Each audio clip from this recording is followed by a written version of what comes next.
Sziasztok! Hármas kapcsolatot nézünk, hogy mi a helyzet azoknál, akik ilyen kapcsolódásban vannak.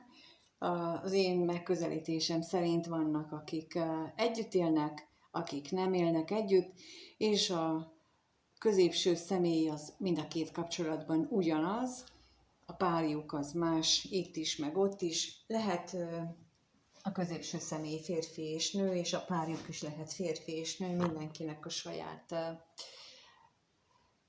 élethelyzete szerint. És kezdjük is azzal, hogy akik együtt élnek, ők hogyan vannak, milyen az ő kapcsolatuk, milyen az ő életük. Erre kérnék szépen 4 lapot. Hogyan vannak, akik együtt élnek.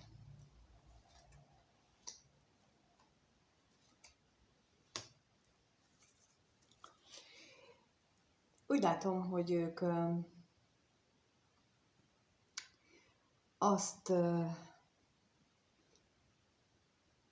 van egy közös otthonuk, viszont azok a dolgok, amelyek ebből a hármas kapcsolatból erednek, az ezt a közös otthont megingatták, illetve a bizalmat és a reményt, és jelenleg a kapcsolatukra ez a bizalomvesztés a legnagyobb, vagy a legjellemzőbb, és akkor itt most kérnék szépen a házra,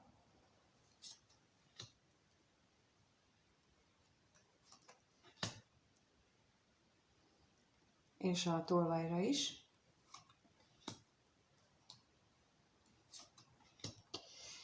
Igen, nincsen már közöttük nagyjából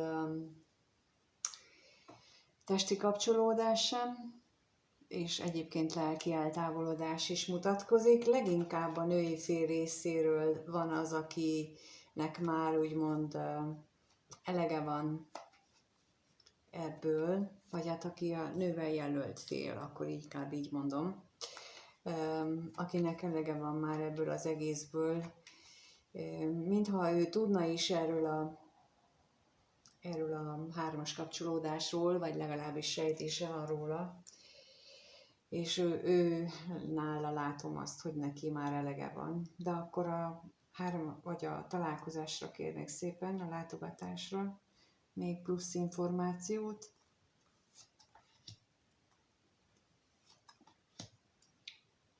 És a reményre is.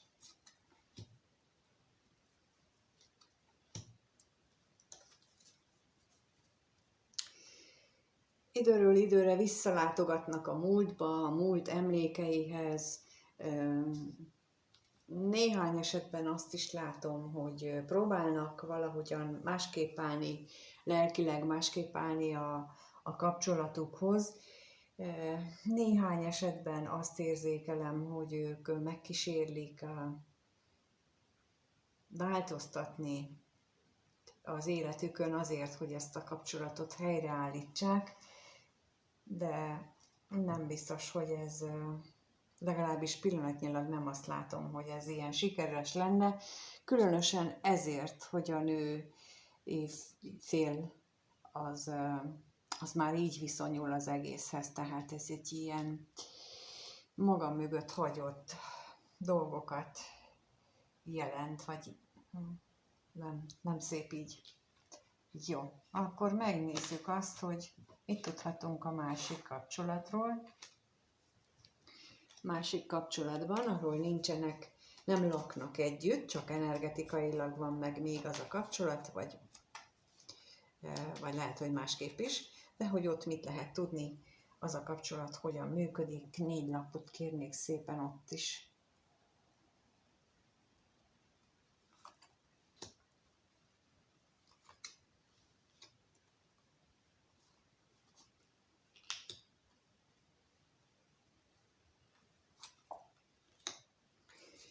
Úgy látom, hogy ebben a kapcsolatban nagyon értékesnek gondolják ezt a kapcsolatot, lehet, hogy a középső személy, de lehet, hogy a másik, és És olyan, mint hogyha a, a női fél az a veszteségeket, illetve a hiányosságokat nem akarná, vagy nem, szóval nem foglalkozik vele. De nem akar róluk tudomást venni. Mert hogy annyira értékes ez a kapcsolat, így élik meg. És akkor a reményre kérnék szépen.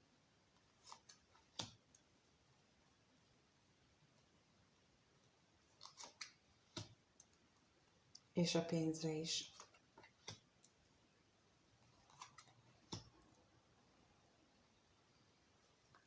Igen, tehát hogy azt remélik, itt továbbra is nagyon pozitívan állnak ehhez a kapcsolathoz a felek, hogy ez bizony egy nagyon kellemes légkörben megélt kapcsolódás, és a vágyakra vonatkozóan, a vágyak tekintetében nincs mindenben egyetértés, de az is lehet, hogy ez az egyetértés csak mondjuk a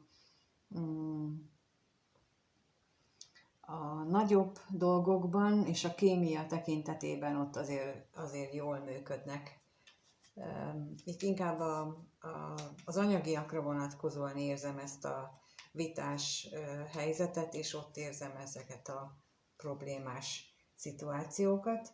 És most akkor a veszteségre is kérnék szépen, hogy mi az, amivel így nem akarnak foglalkozni, amit a szőnyeg alá söpörnek, és a másikra is kérnék szépen.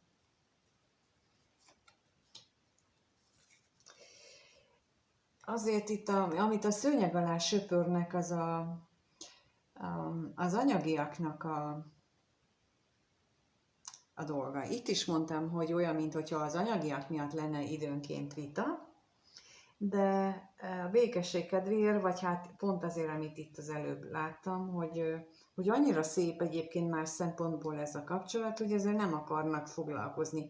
És itt is azt mondom, hogy a szőnyeg alá söprik ezeket a problémákat, ugyanakkor pedig jó lenne, hogyha ezt nagyon alaposan átbeszélnék, és ezt nagyon konkrétan megterveznék, hogy azért az nem annyira mellékes, nem annyira elhanyagolható az értékek. Mondom ezt, amikor egyébként mindig azt mondom, ugye, hogy nem a pénz a lényeg, de bizony, amikor például ők vagy bárki egy kapcsolatot tervez, és az egyik mondjuk konkrétan munkanélküli, vagy konkrétan nem bírja eltartani magát, és a másik személynek kell ezt viselni, ott igenis helye van annak, hogy beszéljük meg a pénzügyeket, helye van annak, hogy nehogy már az egyik, tehát nehogy már úgy menjen vele egy kapcsolatba bármelyik is, hogy ahhoz szokott, hogy őt majd valaki eltartja. És itt ilyesmit érzékelek, hogy nem az, hogy valamelyik nem akar dolgozni, vagy hogy nincsen neki munkája, hanem ilyen pénzügyi aránytalanságot, és ezért ebben érdemes lenne megegyezni, megbeszélni, és erről tényleg szót váltani, és nem azt mondani itt a nagy szerelem hevében, ugye például a házassági szerződéseknél szokták mondani, hogy mikor ugye nagy a szerelem, hogy nem számít, majd azt megoldjuk, és bizony, amikor vállásra kerül a sor, és viszi mondjuk a mindent, ami nem járna, akkor azt is, akkor viszont már késő bánat van. Ez valami hasonlót érzékelek itt, hogy ilyen dolgokat kellene megbeszélniük. És nem tudom, hogy azért, mert hogy ők összeköltözni készülnek, vagy pedig aránytalanul fizetnek mondjuk, amikor ők együtt elmennek valahova. Tehát lehet ilyen is, hogy például mennek wellness hétvégére, vagy együtt kirándulni, és akkor mindig csak az egyik fél fizet, és a másik nem, és akkor ez mondjuk már bántja, zavarja azt a felet, valamelyiket, és akkor erről egy ilyen jellegű beszélgetésről gondolok én, vagy arra gondolok most. És akkor nézzük meg azt, hogy hogyan gondolnak egymásra, és kettőt kérnék szépen a női fél részéről. Mit gondol a férfiról, a középső szeméről, és kettőt a férfi részéről, abban a kapcsolatban, ahol együtt élnek. Kettőt a nő részéről.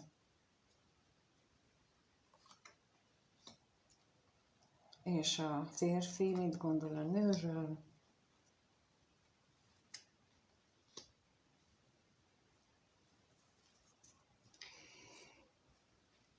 Hát a nő azt gondolja, hogy újra és újra szomorúságot okoz neki ez a középső személy. Mivel okoz neki szomorúságot? Erre kérdezzünk rá a gyermeknél.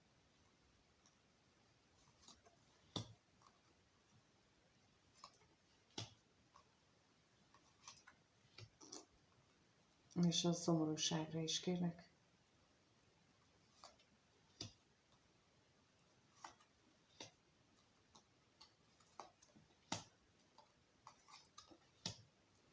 Egyes esetekben nem csak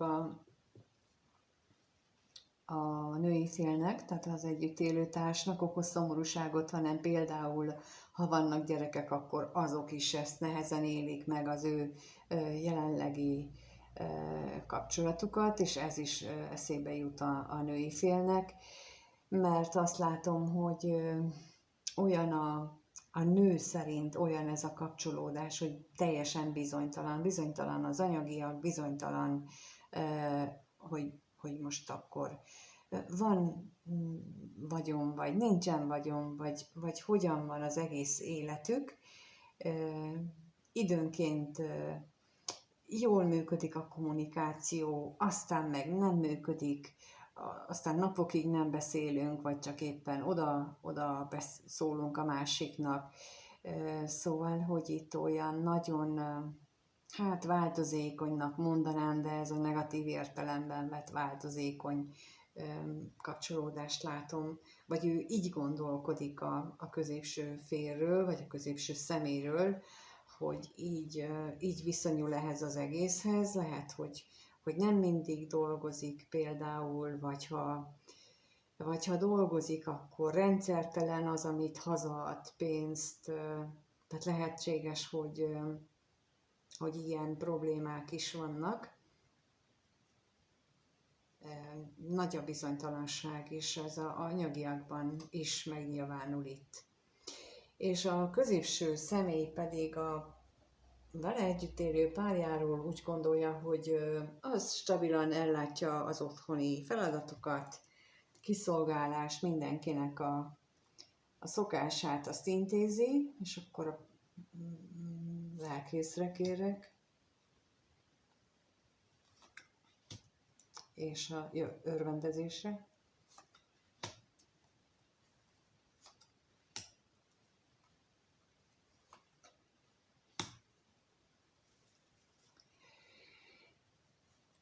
És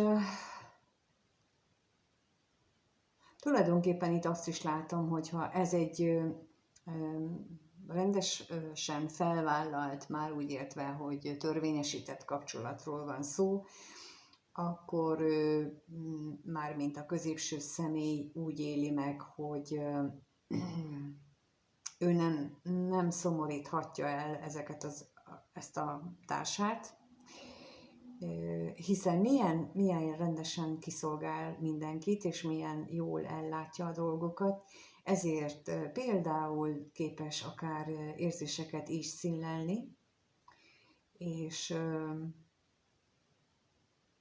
például időnként azt mondani, hogy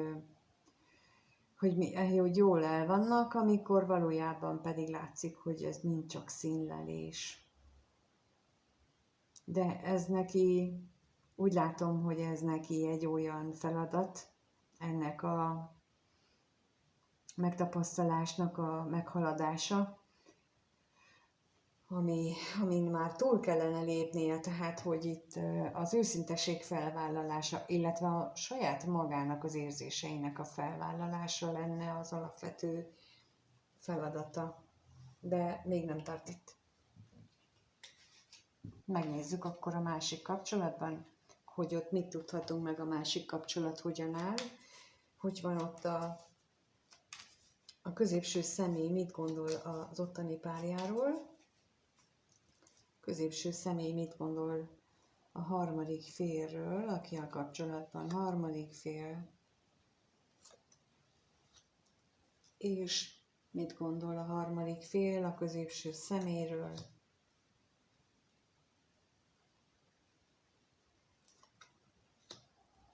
Hát a középső személy úgy látja, hogy a harmadik fél az egy nagyon olyan személy, aki számára meg tudja teremteni az otthont, aki meg tudja teremteni neki azt az érzést, hogy ő jól érezze magát, hogy ő hazaért, azt érzi, hogy ő hazaért. És akkor itt kérnék szépen még a házra.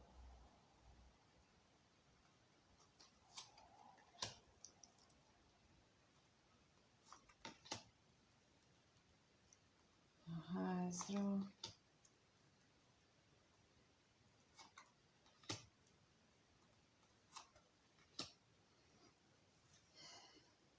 Nagyon sajnálja, hogy ez egy titkos kapcsolat. Rengeteget gondolkodik rajta, mert hogy ezt most úgy érzi, hogy amit az előbb is mondtam, hogy ez adja meg neki azt, hogy ő otthon van, ez a kapcsolódás. És ahogy ezt raktam ki itt, ezt a sok mindent, ott az jött közben, hogy ez a mondat, hogy nagyon sajnálja, hogy ez egy titkos kapcsolat, és nem ez a felvállalt, az özvegyasszonyra is kérek még.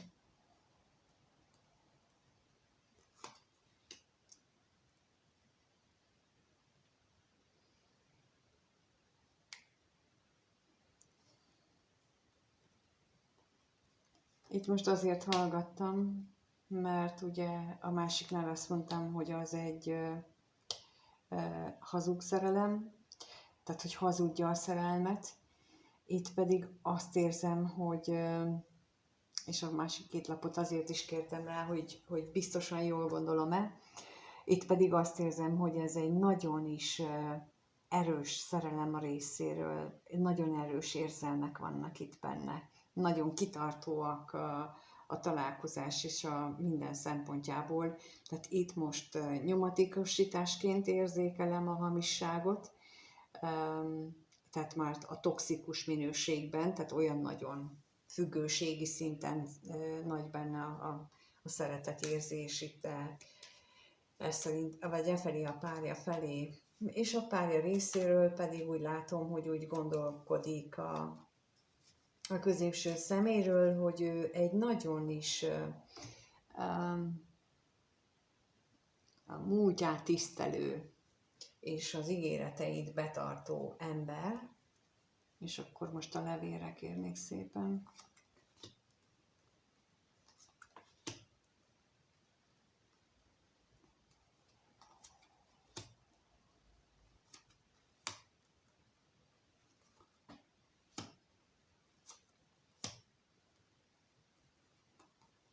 Még akkor is, hogyha ezzel ő saját maga reményei, úgymond a saját maga alatt vágja a fát, tehát hogy a saját reményeivel szembe kell mennie, és rengeteg nehézséget és akadályt képez az, hogy ő igyekszik a saját értékrendjének megfelelni, és az ajándékra is kérnek szépen.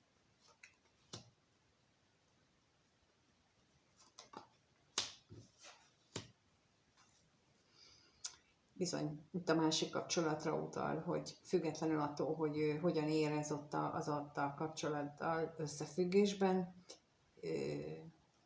itt ez a harmadik fél azt gondolja, hogy a középső személy oda, bármennyire rossz is, ő ott elkötelezettnek érzi magát, még mindig oda van elkötelezve. Bár, ugye itt azt látjuk, hogy azért itt nagyon-nagyon erősítene ebben a kapcsolatban az érzései. De hát a női fél ezt nem így gondolja. Talán most, ha látja ezt a videót, akkor átgondolja, vagy megfontolja, hogy lehetséges, hogy ez rá is érvényes, úgyhogy megnézzük, hogy mit éreznek egymás iránt. Kettőt kérnék, hogy akik együtt élnek, a női fél mit érez a férfi iránt, milyen érzései vannak a nőnek a férfi iránt.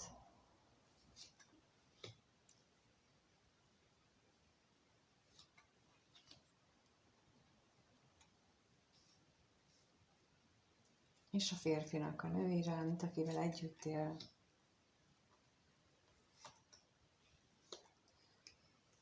Hát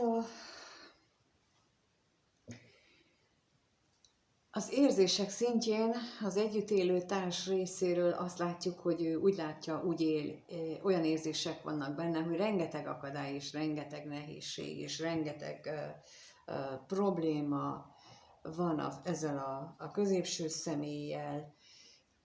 Hát ez mondjuk, hát pozitívnak nem mondanám. Tehát, hogy ott hogyha otthon van, csak a baj van vele, mondjuk így. És akkor az ellenségre kérnék szépen.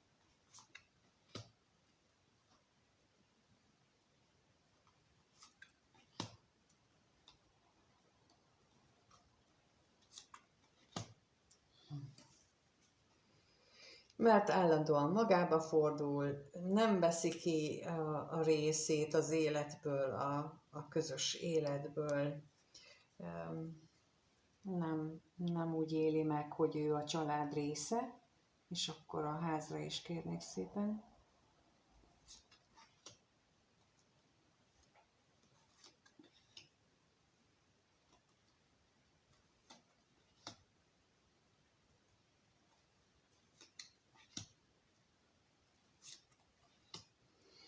Ez a vele együtt élő társ, ez biztos, hogy tud a másik kapcsolatról, vagy legalábbis nagyon érzi, mert úgy gondolja, vagy úgy érzi, hogy így teljesen kifordult magából ez az ember, és egészen másképp beszél, mint korábban, egészen másképp viselkedik. Tehát az ő érzéseinél az látszik, hogy ő nagyon is tudja, hogy a középső személynek van valakije, és ez nagyon mély lelki változást okozott, akár benne is. Tehát itt lehet az is, hogy a társ részéről is van nagy változás, nagy átalakulás, amelyik ezzel függ össze, hogy így alakult az életük. És a középső személy meg a társ felé az érzései, hát mondjuk erre így nem is reagálnék, hogy azt érzi állandóan, hogy állandóan a veszekedés céltáblája, hogy mint semmi nem jó, és akkor a betegségre kérnék szépen.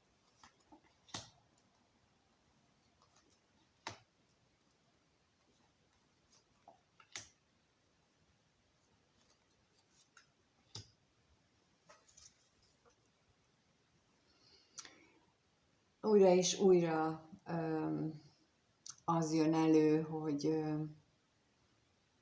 hogy itt mennyi hazugság és mennyi ferdítés van, és miközben ezt raktam ki, akkor az jött még, hogy látjátok, hogy mennyire egy kapcsolatot az a két ember, mennyire másképp éli meg.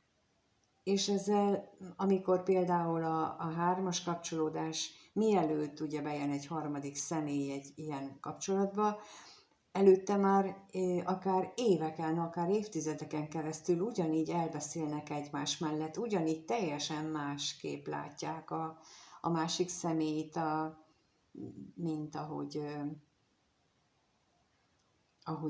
az valójában van, és ezért így keletkezik egy űr, ahova befér egy harmadik fél, vagy egyik, vagy másik részéről, vagy mindkettő részéről, De itt akkor nem az a megoldás az én véleményem szerint, hogy akkor jön a harmadik fél, hanem az, hogy beszéljük meg, még minél előbb, akkor üljünk le és játszunk nyílt kártyákkal, és nem úgy, hogy megleckéztetjük a másikat, hanem elmondani, hogy én nem érzem jól magamat így. Tudunk-e változtatni? Én ezt meg ezt szeretném. Van ennek esélye? Tehát, hogy itt, de itt most már itt azt látom, hogy itt nagyon-nagyon elbeszélnek egymás mellett, és a középső személy az mindenben a negatívot látja. A bosszúságra is kérnék szépen.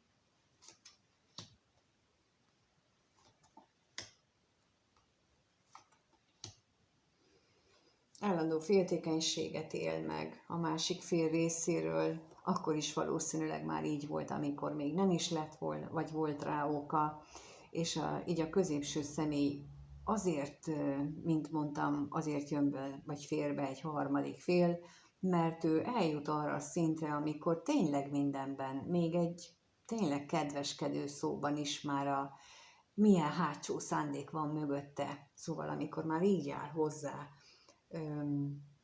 és itt úgy látom, hogy ő erre a szintre jutott, és ezért mindketten felelősek, hogy idáig süllyedt ez a dolog, mert nem vették észre.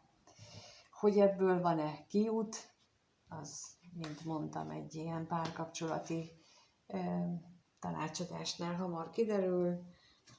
A lényeg az, hogy van-e szerelem egymás között, vagy egyáltalán volt-e valaha, mert az is láttam már olyat is, hogy nem volt. Ez lett a kulcs. Na de megnézzük a másik kapcsolatban, mit éreznek egymás iránt. A középső személy részéről kérek 2, hogy hogyan érez a harmadik fél iránt. Milyen érzése van. És a harmadik fél a középső személy iránt.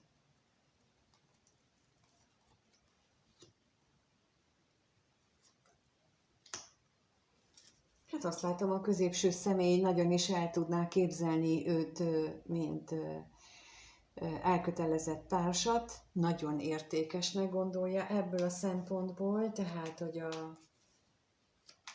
nem véletlen akkor, hogy a másik kapcsolódásban mindenbe hibát lát, mindenbe bele tud kötni, mert itt látszik az, hogy ez az a kapcsolat, amire ő úgy gondolja, hogy ő erre vágyik. És akkor itt most kérnék a házasságra is.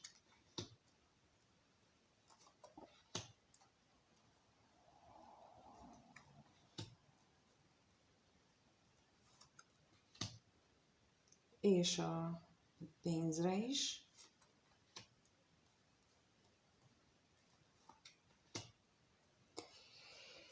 Lehetséges, hogy kevés a találkozás, mert amikor a találkozás van, akkor utána mindig az veszekedésbe, vitába torkolik, meg szomorúságba.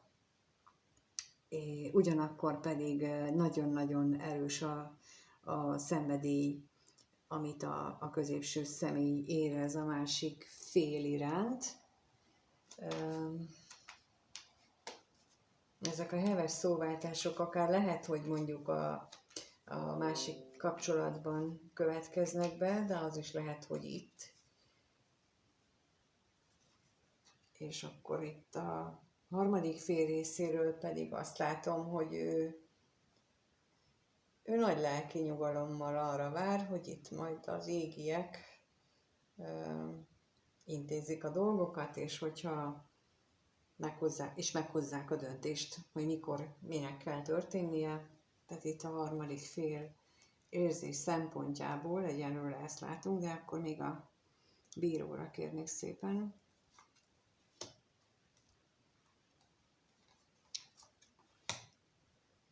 És az állandóságra is kérek, mert azért annyival nem ússza meg itt a harmadik fél, hogy most az égiekre hárítunk, nem.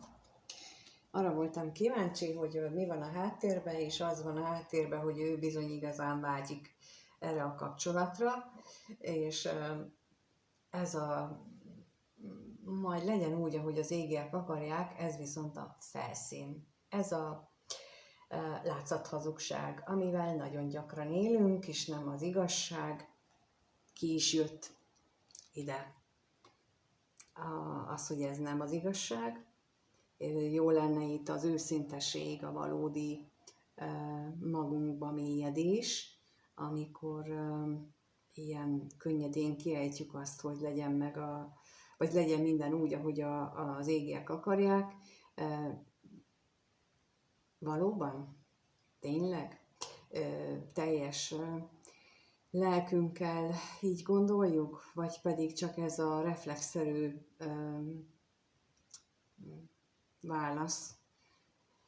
Mert itt fontos lenne az, hogy ebben történjen meg az a fajta változás, hogy valóban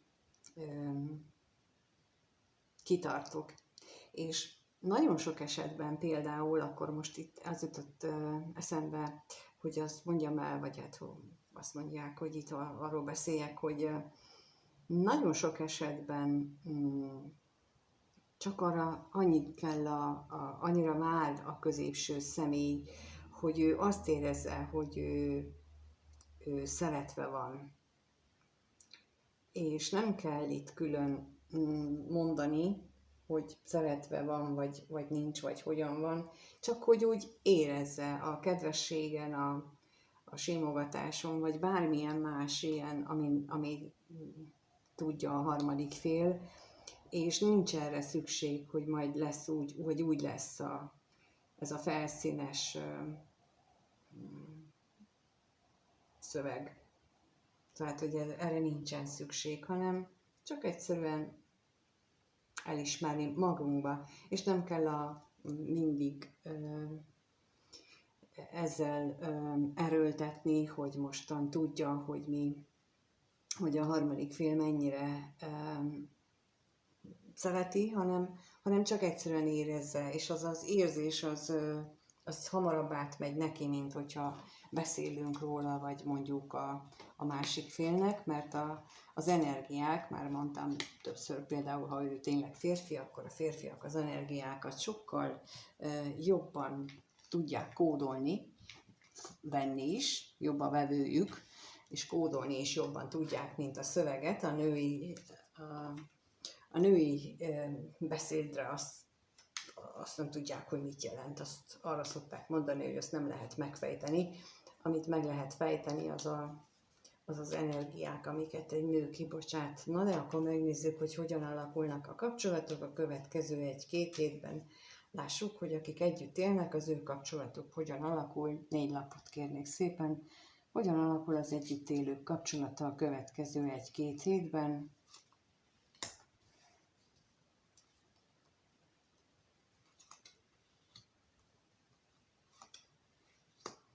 Tovább nő a szakadék közöttük, az látszik. Perpatvarok. A hétköznapok is egyre nehézkesebbé válnak. És akkor a katonatisztre kérek szépen.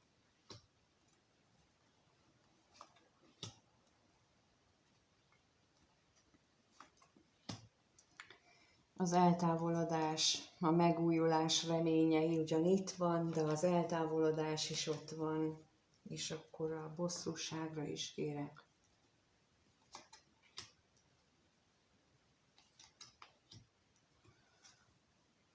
És hogy mi és hogyan legyen ez a nagy kérdés, állandóan ott lebeg a levegőbe, és az örvendezésre is kérek.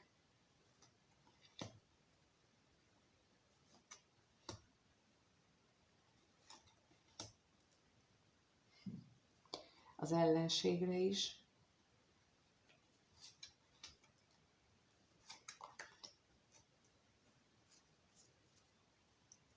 És meddig hazudja még a középső személy azt, hogy ő benne van szeretet. És Most az jött még közben, hogy ő nem is tudja, hogy ez hazugság. Tehát ő elhiszi azt, hogy amikor ő mondja, hogy szereti őket, és tényleg bizonyos értelemben, és ő tényleg szereti, és tényleg, mert hogy itt van az ő ígérete, az ő korábbi szava, és az alapján ő valóban úgy éli meg, hogy ő szereti a társát. De ha őszinte akarna lenni magához, és itt ezt meg ebből látom, akkor belátná, hogy sok minden megváltozott. Nagyon sokan azt gondolják, vagy nagyon sokan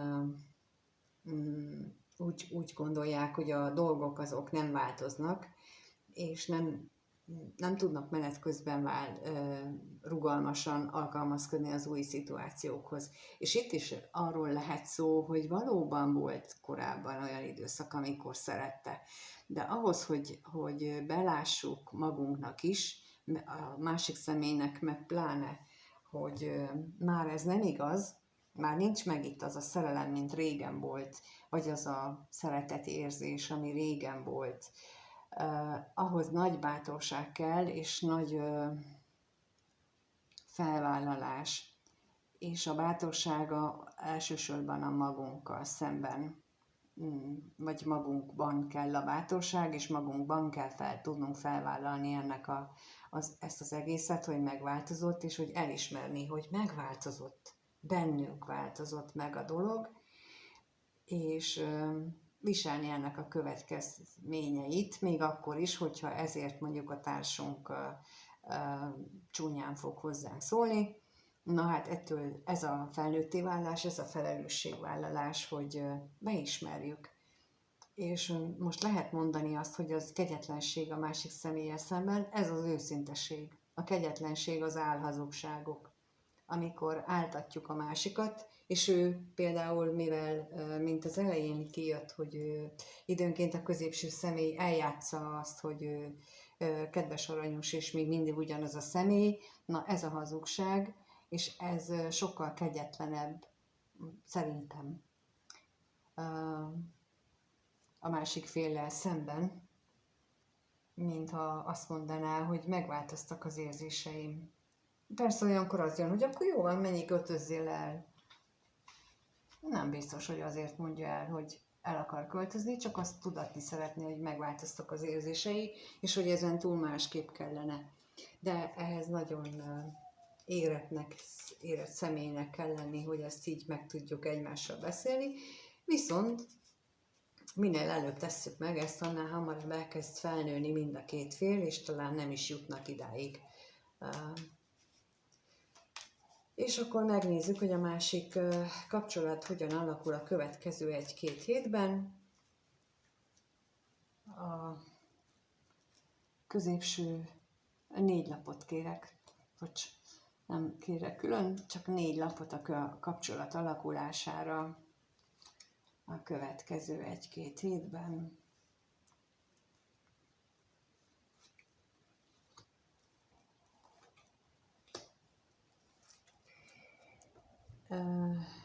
Lesznek nehézségek a kommunikációban, viszont a félelmek felerősödése is várható, talán pontosan ennek a kommunikációs nehézségeknek a hatására, mert az is lehet, hogy például nem tudnak olyan módon beszélni egymással, ahogyan szoktak, és akkor ebből egyik vagy másik fél azt gondolja, hogy itt valami olyan történt, és akkor elkezd félelme lenni, féltékenység lenni, és hiányzik a bizalom. És akkor nézzük az ellenséget, hogy mit jelent itt az ellenség.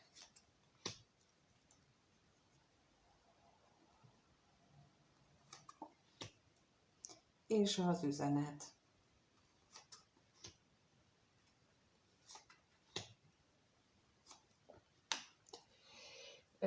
Hát amit mondtam, annak a megerősítése, tehát akik nincsenek, vagy nem túl gyakran találkoznak, azoknál megmarad továbbra is ez a különvált létezés, vagy a távolság.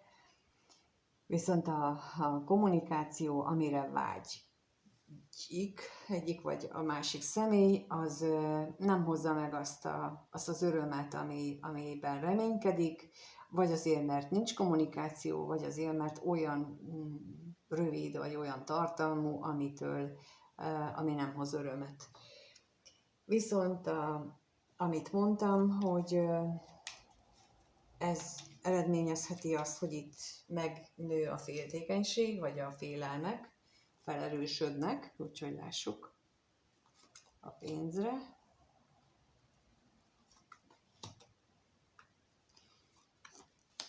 És a féltékenységre is kérek.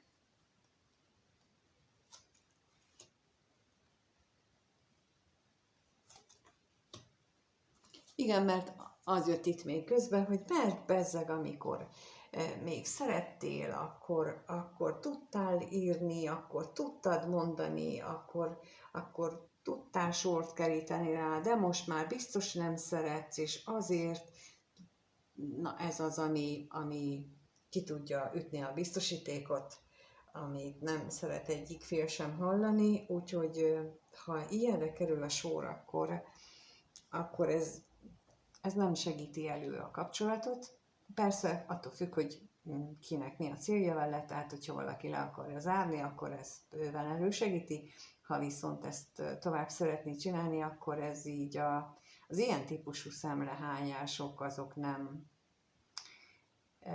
nem szolgálják ezt a célt, hanem sokkal inkább a félelmet, a féltékenységet erősítik, és hiába van ott a háttérben az, hogy egy új szakaszban, egy új kezdetben, egy újfajta megtapasztalásban reménykednek, egy ilyen apró dologgal el lehet szúrni, úgyhogy én javaslom, hogy akik ebben érintettek, azok figyeljenek oda. Már csak azért is, mert amit itt elmondtam ebben a kapcsolatban, ha ebből a kapcsolatból valaha lesz valami, vagy ha nem ebből, akkor egy másik hasonlóba, azért ott ugyanezek elő fognak fordulni, amit itt elmondtam, hogy ott is észre kell majd venni, hogy változik a dolog, ott is időben szólni kell, ott is el kell mondani, hogy ne jusson ide, vagy harmadik befészkeli magát valamelyiknek a gondolatába, vagy az kapcsolatban magába. Egyelőre ennyit látok most ebből a 3-as kapcsolatból, úgyhogy köszönöm szépen, hogy itt voltatok. Ha úgy gondoljátok, hogy nézzük meg a ti kapcsolódásotokat, akkor nagyon szívesen a leírásban ott az elérhetőségem, az e-mail cím, amin tudtok keresni, és a kommentben meg kérlek írjátok meg azt, hogy például itt, amit elmondok, hogy szerintetek, hogy miben nincs igazam, vagy igazam van, vagy jó, vagy hogy látjátok ezeket a nagyon sok minden ilyen párkapcsolati nehézséget, amit így a menet közben így látok. Úgyhogy ennek nagyon örülök, ha megírjátok. Köszönöm szépen a lájkot és a feliratkozásokat is. Nagyon jól halad a feliratkozás, és van egy tervem így a feliratkozók számával kapcsolatosan, úgyhogy kíváncsian várom azt is, hogy hogyan alakul, és egyébként pedig mindenkinek minden jót kívánok, sziasztok!